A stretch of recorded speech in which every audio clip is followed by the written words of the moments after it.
Makanya saya akhirnya belajar masalah riba itu 2017. Ya kita pokoknya udah stres luar biasa lah. Ketemu seseorang dari Jogja, terus dia ngomong, "Mas, jenengan itu nggak sampai gila, udah alhamdulillah." Iya betul, saya bilang. Dengan jumlah yang cukup signifikan besar. Itu saya juga begitu pertama ditawarin, mau nggak belajar di mediator PSK? Hah? Saya mediator PS? Parah banget gitu. Yang bener saya.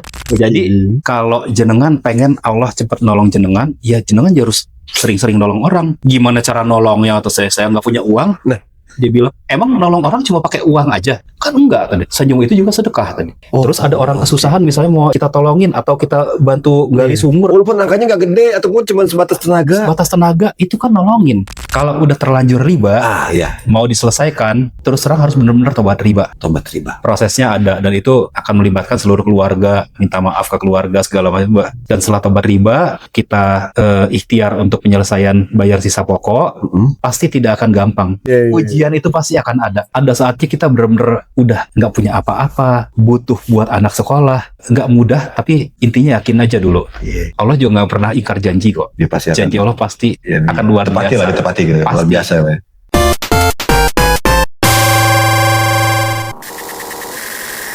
Hari ini kita kehadiran sosok yang sangat unik dan gak main-main.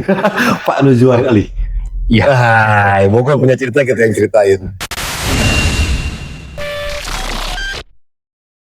Jadi beliau ini pernah mengalami ini Pak ya, pada saat masa dulu bisa dibilang praktisi riba.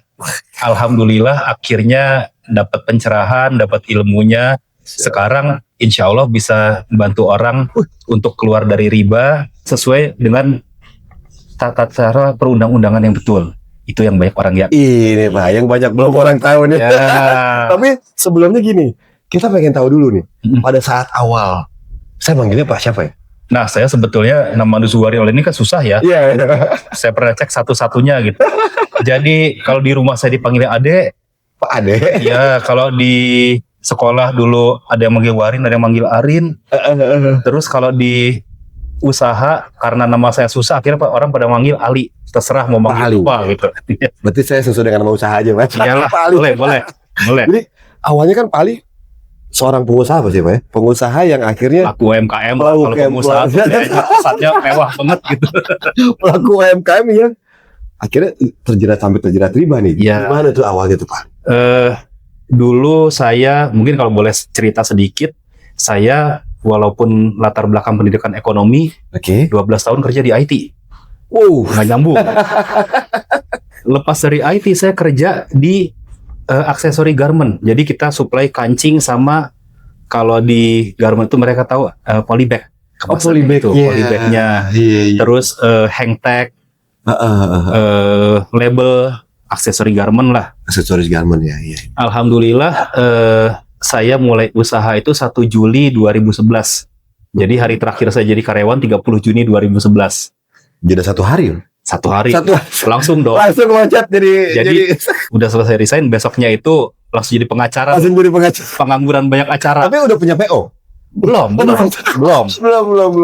Nah di situ ya benar-benar kita keliling sana sini, mondar-mandir Tanah Abang, seluruh pabrik garment juga kita dimasukin. Pernah dari Citerep sampai ke Bogor, itu setiap pabrik garment saya masukin dan nolak semua.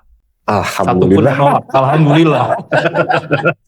Sampai akhirnya ya PO lah di Tanah Abang, jalanin. Setelah berapa lama dapat PO nih Pak? Hampir setahun lah. Buset, itu setelah pertama saya inget tuh dapat untungnya tuh 300.000. 350.000. Tapi untuk pertama. PO pertama nih ya.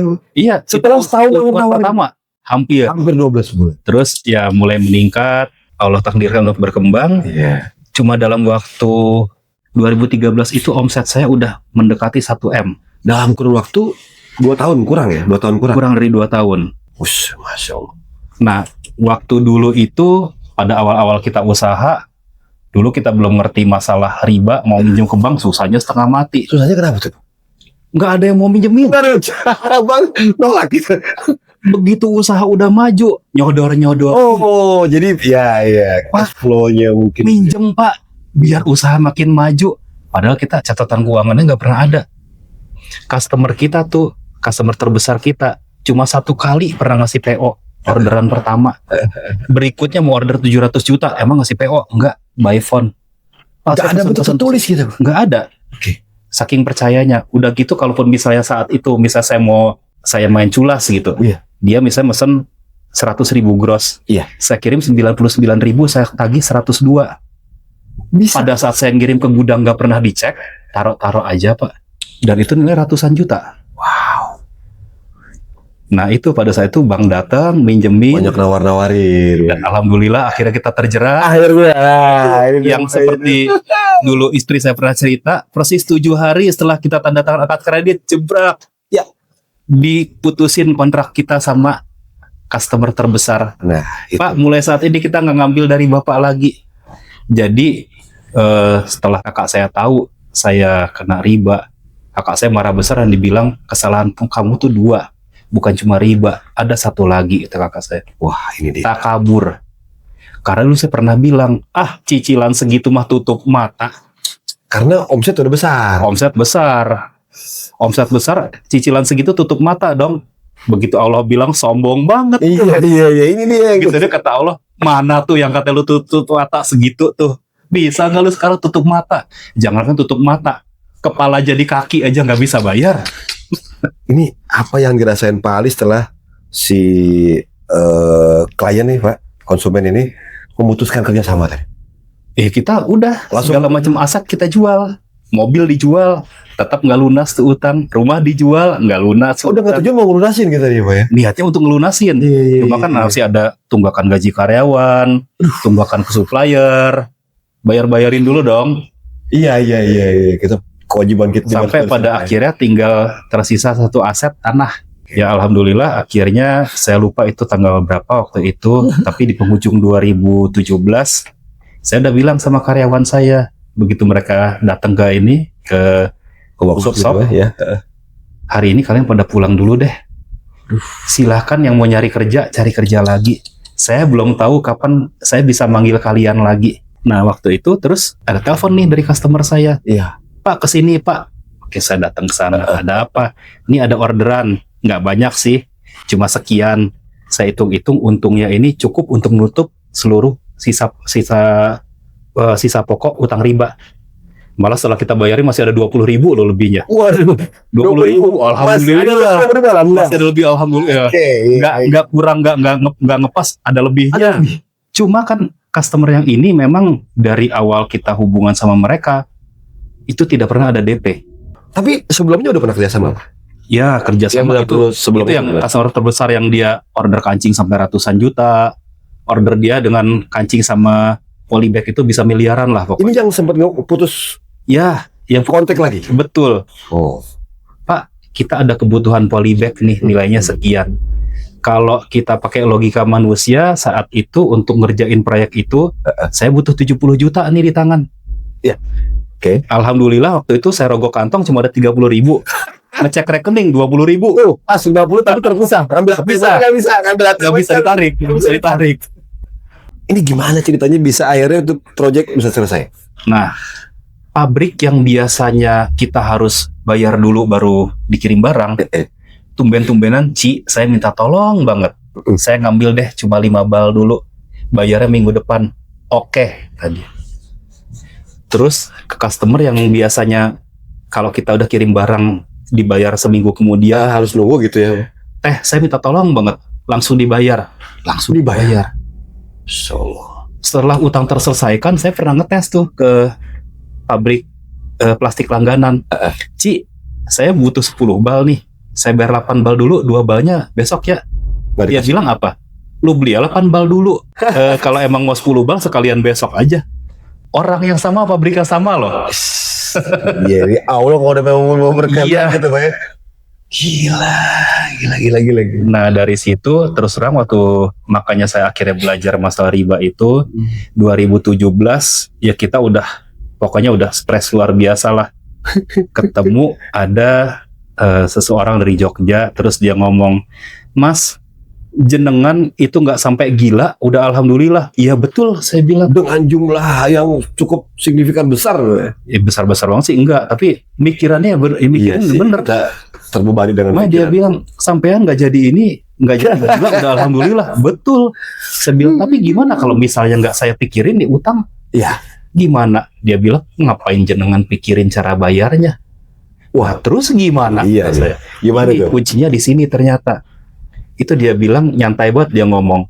Kan semua yang terjadi di dunia ini bisa terjadi atas apa coba? Atas izin Allah kan tadi. Nah, Kenapa jenengan nggak nyari cara supaya Allah izinin jenengan melunasi. bisa cepet bayar nih utang-utang? Caranya gimana? Nah itu. Nah, ini yang seru nih. Itu. Jadi kalau jenengan pengen Allah cepet nolong jenengan, ya jenengan harus sering-sering nolong orang.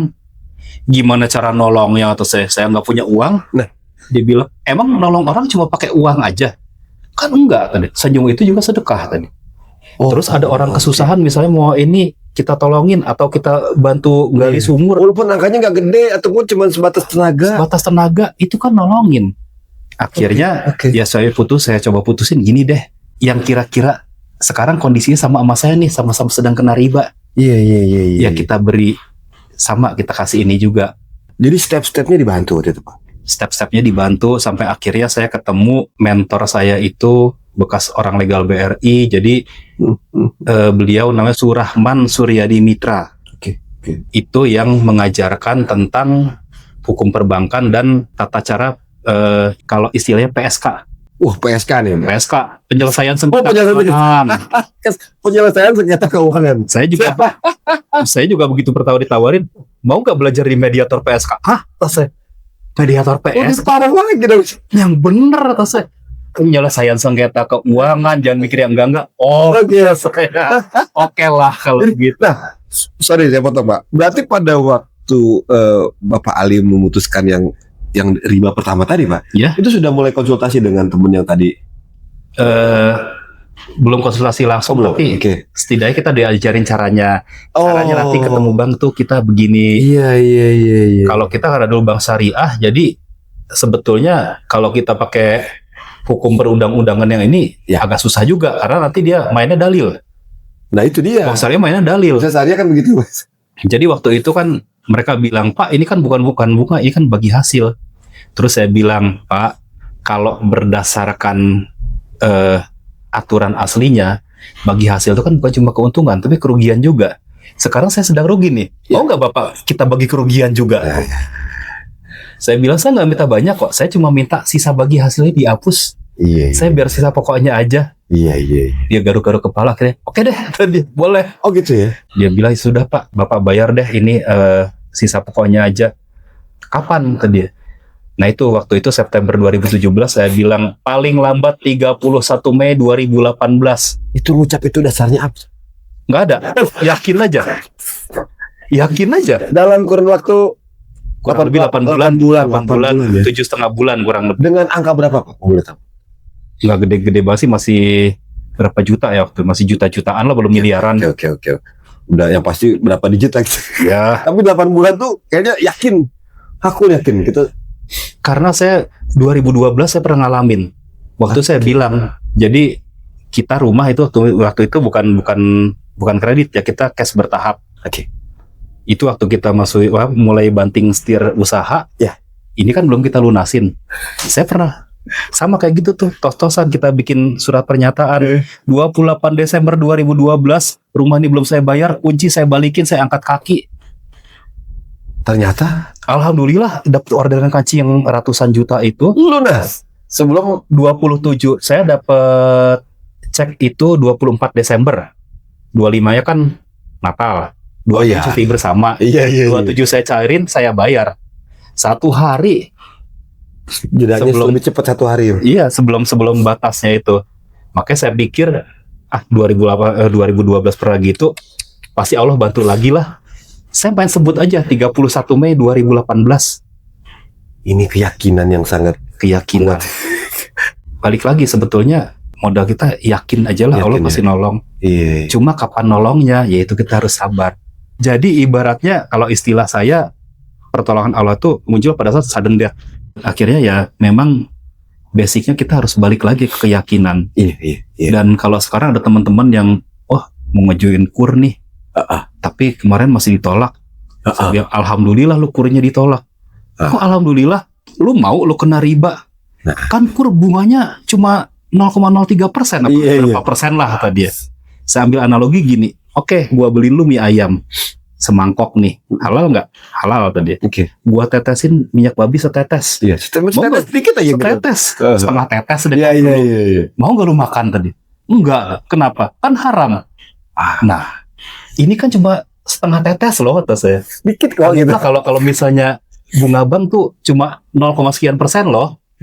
Terus kalau misalnya nggak minjem bank gimana dong mau berkembang? Nah ini pertanyaan yang mindset itu. Mindset banyak yang orang banyak sekali. Saya pun dulu mindset begitu. Intinya saya balik lagi.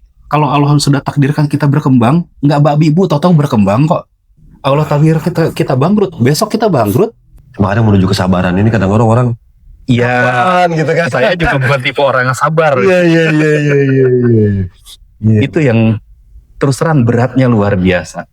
Jadi sebetulnya ujiannya itu kuat sabar nggak? Itu ujian utama. Karena waktunya juga nggak semua orang bisa sama mungkin ya Pak ya. Ada yang mungkin cuma sekian bulan, ada yang bertahun-tahun, ada yang sampai 10 tahun. Nah, mungkin tergantung kadar dosanya juga. Nah, ini yang sering dibahas sama teman saya nih. Jadi dikucak dulu sampai itu.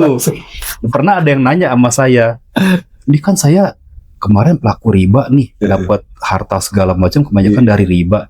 Bisa nggak ya kalau misalnya saya hijrah, ini harta pada ya ibaratnya jangan sampai diambil lah, kehidupan jangan banyak berubah.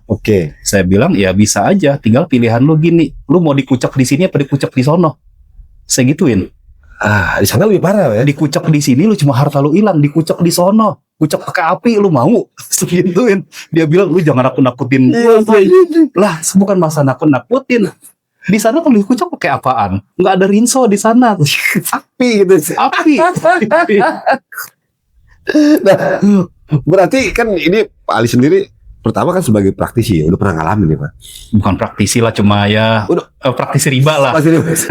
Terus setelah itu kan banyak juga mungkin teman-teman yang coba tanya-tanya, konsultasi dan segala macam tuh Pak.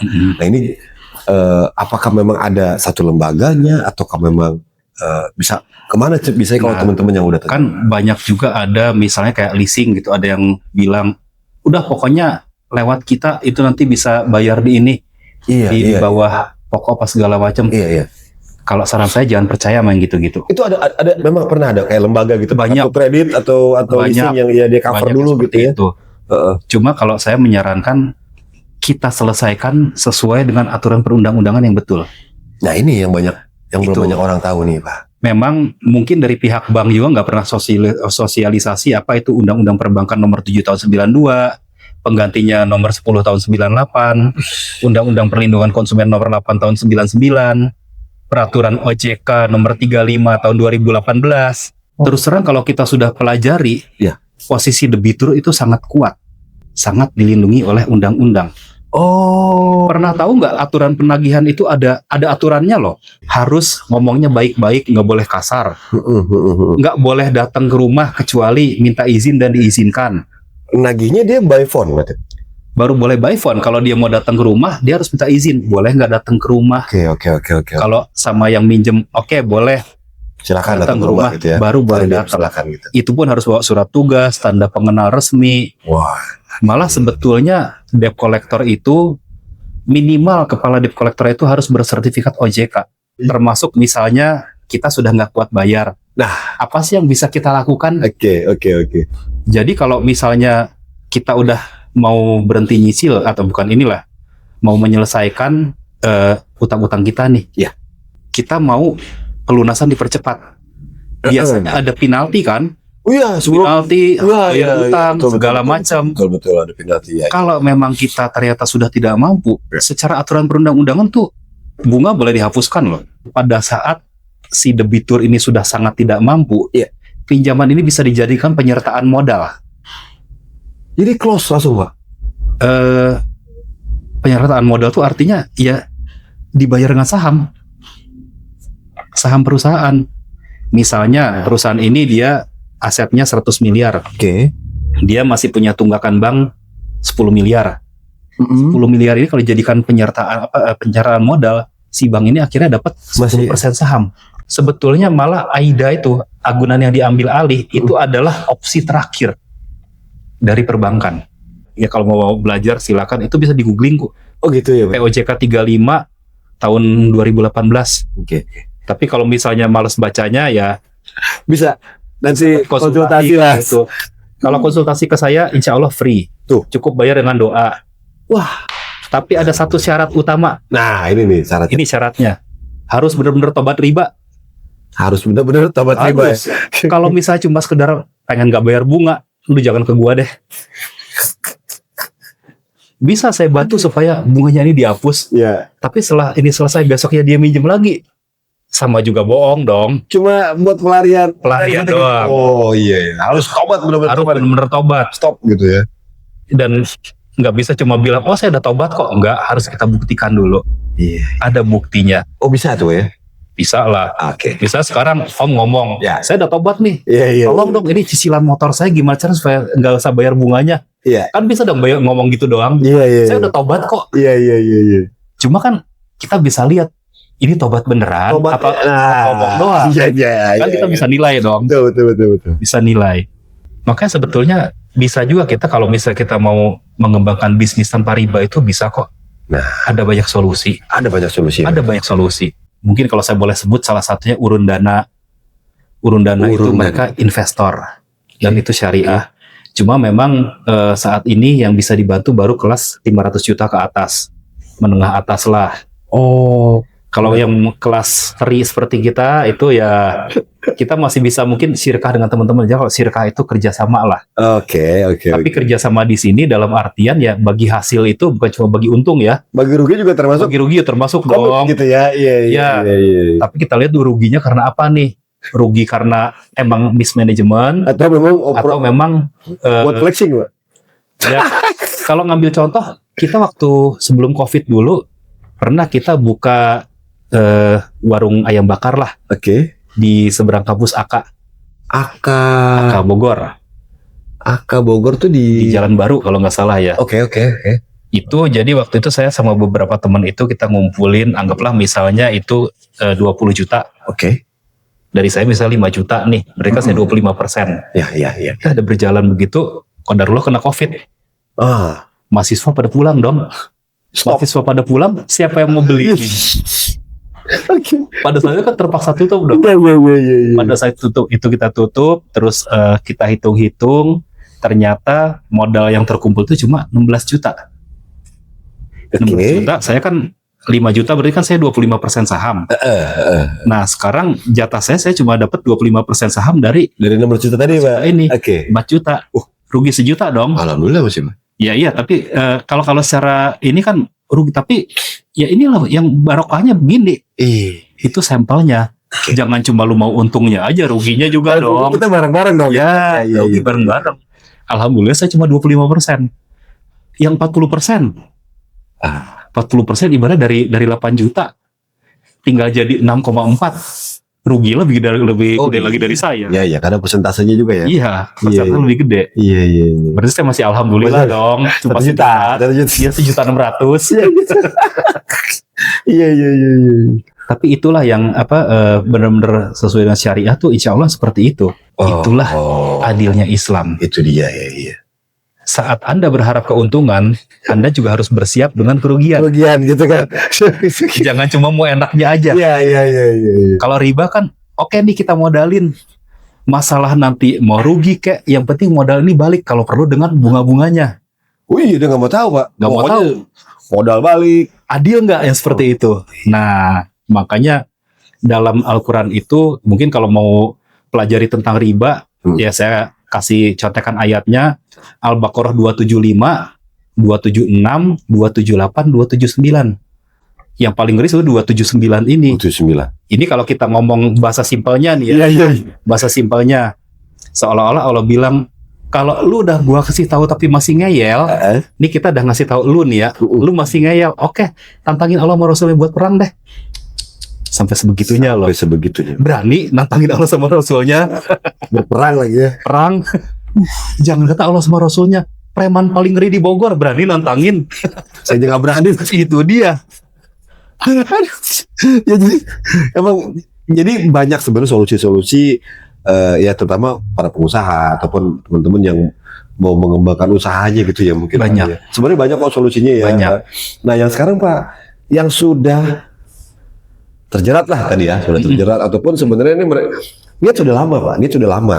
Tapi gimana caranya karena kok nggak bisa lepas dari kubangan itu gitu Pak. Nah itu, jadi kalau mau menyelesaikan, otomatis kan kita yang pertama kita ajukan cuma bayar pokoknya aja. Nah ya itu mungkin itu ya. Ya, itu. Oke. Untuk bayar pokoknya ini ya memang butuh effort dan balik lagi aset kita ini cukup nggak buat nutupin pokoknya. Tapi kalau misalnya belum cukup, yakinlah nanti Allah pasti akan bantu. Jangan gengsi, misal dulu ibaratnya kemana-mana pakai mobil, Iya. terus tinggal pakai motor butut, nggak usah gengsi deh. Kalau masih mikirin gengsi, nggak usah tobat riba dulu. Karena nggak ada cerita Pak ya kalau Nggak ada misalnya cerita. Tapi kalau misalnya setelah kita ibaratnya lewat masa pencucian tadi nih, terus Allah bilang, oke, saatnya kamu bangkit lagi. Kemarin misalnya kita pakai Avanza, bisa jadi besok pakai Alphard. dalam kurun waktu 1 hari mungkin itu 2 hari Bisa. jam-jaman juga bisa. Buat Allah apa sih yang mustahil? Iya.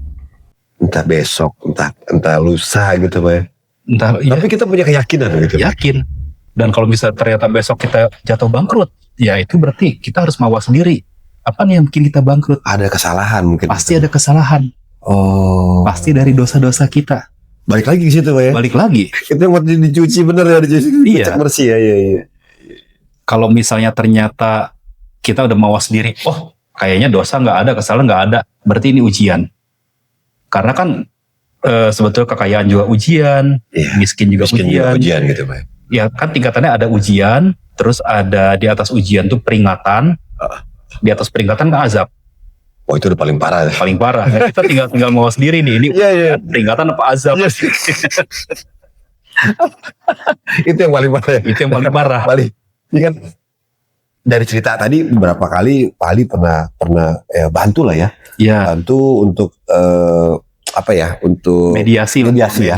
Mediasi dengan perbankan, mungkin leasing ya, pinjol pernah. Ada nggak yang paling unik nih Pak Ali? Ada beberapa sih. Ada beberapa. Ada Ustadz nih, Ustadz sama Ustadz. Ustadz sama pengurus DKM. Nah, gimana tuh? Ustadznya ngutang sama pengurus DKM. Pengurus DKM ngeribain. Jaminannya rumah. Sampai si Ustadznya belum bisa bayar, dia nempatin rumahnya sendiri harus bayar sewa. Dia bayar tuh ke si Bayar DKM, ke Pak. pengurus DKM. DKM. Cuma karena saya bilang ini kan Ustadz sama pengurus DKM. Iya. Lumayan ngerti agama dong. Harusnya. Itu penyelesaiannya masih relatif lebih gampang lah. Iya. Saya suruh ambil terjemah Al-Quran. Saya bilang buka Al-Baqarah 275, 279. Iya. Itu bukan saya yang ngomong ya. Kalau nggak terima sama omongan ini, Iya. silakan protes sama yang bikin ayat sama menyampaikan Komplain ayat. itu yang bikin ayat. Komplain sama bikin ayat sama yang nyampein ayat. Iya. Saya kalau berani. Iya. Alhamdulillah 2 minggu kemudian Ustadz ini ngomong, Pak, alhamdulillah dari pengurus DKM ini utang saya udah bunga-bunganya dihapusin. Saya tinggal cukup nyicil ininya aja deh. Jadi dia nggak kontrak lagi di rumah Nggak sendiri. kontrak lagi di rumah sendiri. Pernah juga ada kejadian waktu itu mahasiswi dia kena pinjol, pas kita dampingin dia ngadu sama saya, Pak ini sama debt collector saya diajak tidur. Pernah seperti itu. Saya bilang oke teh, kita bikin surat aduan ke OJK. Oke. Ya terus ke pinjolnya saya bilang teteh mau kita tagih dia pencemaran nama baik, terserah apa 500 juta atau 1 miliar atau gimana. Cuma saran saya kalau misalnya nanti menang di persidangan, uang ini jadi pakai haram. Oke. Atau kita tawarin ke mereka, udah sisa utang segala macam nih close. Jadi nggak ada lagi pokok, nggak ada apa. Iya close. Iya. Oke. Akhirnya si pihak Udah ada indikasi nakal lah gitu kan ya. si pihak pinjolnya akhirnya milih yang Close ini, aja. yang close aja deh. Itu ada nggak sih bukti yang kita lampirkan ke OJK Pak? Contoh misalnya dia ngajak tidur itu by WhatsApp atau telepon. Itu kebetulan by phone. Karena by phone ya kita jabarin aja. Oke. Pada tanggal sekian, kurang lebih jam sekian, pinjol petugas penagihan dari pinjol ini dengan nama ini melakukan ini, laporin. Walaupun kita nggak tahu namanya, nggak tahu siapa gitu. kan biasanya dia nyebutin. Tapi kalau kita nggak tahu, dari pihak ini pinjolnya kan mereka Kadang-kadang nama palsu juga mungkin. ya kan bisa mereka data gitu. Kan waktu masuk ke ini kelihatan dong nomor sekian. Siapa yang telepon Dari nomor sekian, ini jam sekian, ini seperti ini cara penagihannya, laporin aja. Nah, saya malah paling seneng ibaratnya ngumpulin kesalahan pihak ini kreditur. Nah, ini misalnya harusnya ada kalau jaminannya bangunan kan harus ada hak tanggungan. akta. Kalau dia jaminannya kendaraan bermotor harus ada akta fidusia. Oke. Itu kan kopinya harus diserahkan ke debitur dalam jangka waktu 30 hari setelah pendatangan kredit. Pernah diserahkan nggak? Dari kreditur nggak menyerahkan berarti Pak, ada debitur? Banyak nggak menyerahkan. Pernah ada yang waktu itu mau narik dari leasing, narik mobil. Datang ke rumah saya bilang, tanyain, ada nggak kopi akta fidusia sama putusan pengadilan. Karena terbaru sudah harus ada putusan pengadilan. Nah, kalau nggak ada suruh pulang. Nggak ada hak dia untuk narik kendaraan. Ada hak. Dia mau balik lagi 3 hari kemudian setelah dia punya melengkapi persyaratannya, silakan. Oke. Tapi paling kan masih ada waktu 3 hari.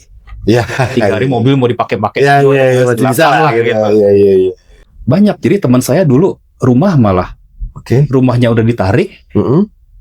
Terus dikirimin tagihan 935 juta sih, nggak banyak. Wow. Rumah udah ditarik, Pak. Udah ditarik. Rumahnya harga berapa ya? Ya pokoknya masih ditagih 935 lah saya. Wow. Udah kita bikin surat ke OJK. Jadi kita nggak ke banknya, ke OJK dulu. Langsung ke OJK. Alhamdulillah dipanggil sama kantor pusat banknya. Terus setelah kita ngobrol-ngobrol, akhirnya kata banknya, ya udah deh Pak, pada intinya ini nggak usah bayar lagi. Dan besok-besok tolong Pak, kalau misalnya ada masalah, nggak usah nyuratin ke OJK deh. Langsung ke kita aja, ke banknya langsung. Ke banknya langsung. Dalam hati kata saya, kalau gue nyuratin ke lu nggak akan mungkin ditanggepin, iya. Makanya lu tanggepin karena kan gue nyuratin ke OJK. Iya, langsung ya. Berarti ini segala satu hal kita bisa langsung ke OJK gitu Mas. Iya, karena jalur terbaik ya. Semua pinjol legal ya. Kalau ilegal tuh nggak. Kalau nggak legal skip aja berarti Pak. Skip aja. Nggak usah dibayar, nggak ada Mas. Ya kecuali itu hitung-hitungan di sana lah kalau itu. Oh iya. Itu tapi kalau misalnya kayak kolektor datang kan, kalau nggak ada yang tadi dibilang, kita bisa langsung ke OJK juga. Kalau yang ilegal Pak, kalau yang ilegal sekarang kalau misalnya dia sampai nekat datang, apa boleh buat teriakin maling. Tintah darah itu tidak diperkenankan. Hutang piutang tuh masih. Tapi hutang piutang pun itu jatuhnya bukan pidana. Perdata. Kalau mau gugat ke pengadilan. Bikin BAP lagi, tapi kan enggak gugat aja. Tapi kalau gugat ke pengadilan, pertama bayar. Nah, dan itu nggak murah. Lebih besar daripada nilai utang lagi.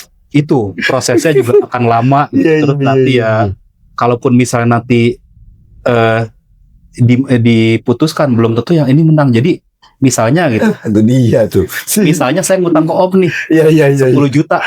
Saya nggak bayar. Iya. Terus saya gugat ke pengadilan nih. Oke, diputuskan sama pengadilan. Oh, ternyata Pak Ali ini masih niat bayar. Cuma kemampuan bayarnya cuma 50.000 sebulan. Boleh bayar 50.000 sebulan sampai itu utang lunas. Saya bilang, saya bukan yang nggak mau bayar, saya masih ada itikat lah, kita punya itikat baik. Iya. Cuma kemampuan bayar saya cuma 50.000 sebulan. Iya. Perkara kapan lunasnya, selama tetap bayar 50.000 sebulan, saya nggak salah loh.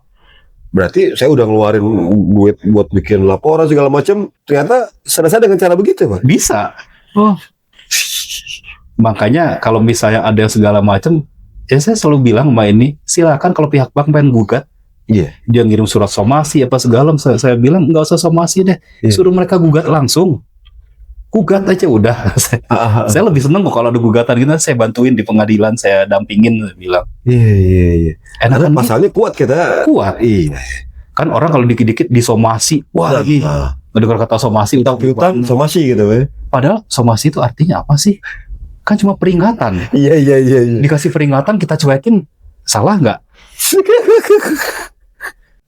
Jadi nggak ada efeknya kalau misalnya dia utang piutang laporin polisi, itu juga kasar kayak gitu. Laporin ke polisi. Iya, kayak tadi dibilang kan. Pertama, kalau emang laporan resmi, polisinya akan ketawa. Ketawa lah, bukan ranah mereka. Iya. Itu perdata, bukan pidana, kan polisi namanya pidana. Oh iya. Terus kalau kita bilang Pak bantuin saya deh buat nagih utang, hati-hati. Pada saat mereka ikut, jadi Bukan tugas mereka untuk bukan tugas nagih-nagih. mereka. Oke. Terus pakai seragam buat nakut-nakut. Apalagi? Oh, kena. Selesai itu. Kena beres loh. Jadi bukannya saya ngajarin jangan bayar utang, enggak. Iya. Terus jangan nyepelin utang, enggak. Iya. Tapi pada saat kita berhutang, Ya. jangan terlalu takut. Oke. Jangan terlalu takut. Kita harus tanggung jawab, tapi jangan sampai kita juga diinjak-injak. Ditakut-takutin, diteror segala macam. Iya. Oke. Untuk kalau memang Pak ada yang memang nanti ingin berkonsultasi ya Pak ya, kita akan tampilkan nanti di deskripsi mungkin Pak ya. Boleh, Langsung ke kontak Pak Ali gitu ya. boleh. Jadi apapun terkait utang memang. Ya, ataupun lewat sini. Tapi kalau misalnya minta saya talangin utangnya nggak bisa ya. Dia jalan keluarnya lah, jalan keluarnya. Ya, Dia seperti apa? nalangin utang jangankan nalangin orang, saya aja masih butuh. Oke. Ada pesan-pesan lagi Mas? Ini pertama berhutang itu jangan takut ya dalam artian Pak. Kalau udah terlanjur riba, Iya. mau diselesaikan, terus terang harus benar-benar tobat riba. Tobat riba. Prosesnya ada dan itu akan melibatkan seluruh keluarga, minta maaf ke keluarga segala macam. Prosesnya ada. Tobat riba lah itu. Oh. Ada prosesnya. Dan setelah tobat riba, kita ikhtiar untuk penyelesaian bayar sisa pokok, pasti tidak akan gampang dan ujian pasti akan Allah juga akan kita nguji akan nguji kita. Oke. Bener nggak nih tobatnya? Oke. Apa tobatnya Iya. tobat nggak istiqomah nih? Iya. Ujian itu pasti akan ada. Ada saatnya kita bener-bener udah nggak punya apa-apa, butuh buat anak sekolah. Oh, iya. Dalam hati udah deh ngutang aja lagi. Akhirnya begitu kan? Disitulah ibarat kita harus bener-bener udah deh yakin deh kalau emang Allah belum kasih uang pasti ada solusi lain. Kalau emang solusinya berupa uang, Allah akan kasih entah dari jalan manapun. Intinya yakin aja dulu. Nggak mudah, tapi ya memang pasti akan bisa. Allah pasti ngasih ujian dulu. Nggak mentang-mentang kita ngomong, oke kita udah taubat, terus nggak diuji lagi gitu. Diuji terus berarti. Oh uji dulu dong. Oh, sih. Beneran kan nih tobatnya? Mau naik kelas kan? Mau naik kelas. Iya kan mau naik kelas. Iya. Ini beneran kan nih serius nih tobatnya? Apa cuma pura-pura doang? Iya. Di situ pada saat kita diuji itu kita gagal, ya sudah Selesai semua berarti. selesai. Oke. Tapi kalau pada saat diuji itu kita akhirnya bisa istiqomah, Allah juga nggak pernah ingkar janji kok. Dia pasti Janji Allah pasti akan luar ditepati biasa. lah, ditepati gitu. Luar Pasti. biasa ya Pak ya. Iya. Berarti wah nih hari ini banyak banget dapat solusi nih Pak. Terutama saya juga sebagai apa ya mungkin ya kalau boleh dibilang ya iya juga sempat ngalamin semua yang tadi diceritain tadi Pak. Itu mungkin ada sedikit gambaran juga dari teman-teman yang nantinya juga nonton nih Pak. Nonton di sini bakal dapat banyak edukasi pasti. Insya Allah. Ya Insya Allah. siap. Makasih banyak Pak Ali. Sama-sama. Hari ini kita banyak dapat ilmu. banyak dapat Sharing ilmu lah. Sharing ilmu. sama kita saling-saling belajar kok. Gitu. Siap. Assalamualaikum warahmatullahi wabarakatuh. Waalaikumsalam warahmatullahi wabarakatuh.